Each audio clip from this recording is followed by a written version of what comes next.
15 லட்சம் இன்வெஸ்ட் பண்ணி 1 கோடி ரூபாய் சம்பாதிச்சோம். இது எந்த பிசினஸ் பத்தி நான் பேசலங்க. ஒரு திரைப்படத்தை பத்தி கமலஹாசன் அவர்கள் வந்து சூப்பரா சொல்லியிருக்காரு. பட் திரைத்துறையில நமக்கு பிடிக்குதோ பிடிக்கலையோ அவர் நிறைய விஷயங்கள் சாதிச்சிருக்காருன்றதுல எந்த டவுட்டும் கிடையாது. அப்படி பேசும் படம் அப்படின்ற ஒரு படம், அந்த படத்தை வச்சு அது வந்து எல்லா லாங்குவேஜ்லயுமே அப்பவே வந்து ஒரு பேன் இண்டியா மாதிரி மல்டிபிள் லாங்குவேஜ்ல வேற வேற பேர்ல ரிலீஸ் ஆச்சு. புஷ்பக விமானம் அப்படின்னு ஹிந்தியில் ரிலீஸ் ஆச்சுன்னு நினைக்கிறேன். ஸோ அதுல 15 லட்சத்துல வெறும் 15 லட்சத்துல அந்த படத்தை எடுத்திருக்காங்க 90s ஆரம்பத்தில். ஆனா 1 கோடி ரூபாய் வரைக்கும் அது வந்து வர்த்தக ரீதியாக சக்ஸஸ் கொடுத்துச்சு அப்படிங்கிறாங்க. 90s ஆரம்ப கட்டத்தில் 1 கோடி ரூபாய் அப்படிங்கிறது இப்போ 100 கோடி லெவலுக்கு வேல்யூ. ஓகேங்களா? ஸோ அப்படி ஒரு சக்ஸஸாக அந்த மூவி கொடுத்துருக்கு, அந்த பேசும் படம் அப்படின்ற மூவி கொடுத்துருக்கு அப்படின்னு கமலஹாசன் அவர்கள் அதோடைய டைரக்டர் சிங்கீதம் சீனிவாசராவ் பற்றி பெருமையாக சொல்லியிருக்காரு. இந்த சிங்கீதம் சீனிவாசராவ் யார் அப்படின்னு பார்த்தீங்கன்னா அபூர்வ சகோதரர்கள், மகளிர் மட்டும், மைக்கேல் மதன காமராஜன், இந்த மாதிரி சூப்பரான படங்களை வந்து கொடுத்த ஒரு எக்ஸலன்ட் டைரக்டர். லிட்டில் ஜானி அப்படின்னு குழந்தைங்களுக்கான ஒரு படம் கூட எடுத்திருந்தாரு. அது பெரிய லெவலில் அப்போ சக்ஸஸ் ஆக திருட்டு டிவிடி நிறையா வலம் வந்த காலம். பட் அப்போ கூட ஓரளவுக்கு ஆடியன்ஸை தேட்டர் கூட்டு வந்த ஒரு படம் அது.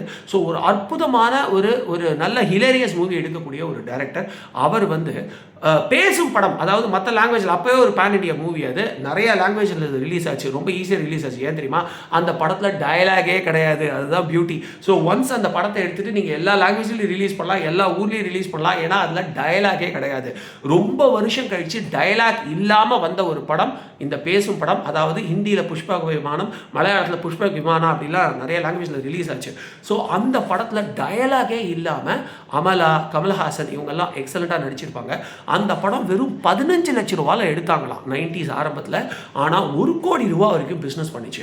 ஸோ எவ்வளவு பணம் இன்வெஸ்ட் பண்ணுறீங்கிறது விஷயம் இல்லை, படத்தில் கண்டென்ட் இருந்தால் அந்த படம் சூப்பராக ஓடுங்கிறதுக்கு அது ஒரு எக்ஸாம்பிள் அப்படின்னு கமல்ஹாசன் சார் சொல்லியிருக்காரு. அஃப்கோர்ஸ் நீங்கள் சொல்லலாம் 1 கோடி ரூபா லாபங்கிறது பெரிய விஷயமானு. நான் சொல்கிறது 90s ஆரம்பத்தில். அப்போ 90s ஆரம்பத்தில் நீங்கள் வந்து 1 கோடி ரூபா சம்பாதிக்கணுங்கிறது இப்போ 100 கோடி 200 கோடி மாதிரி.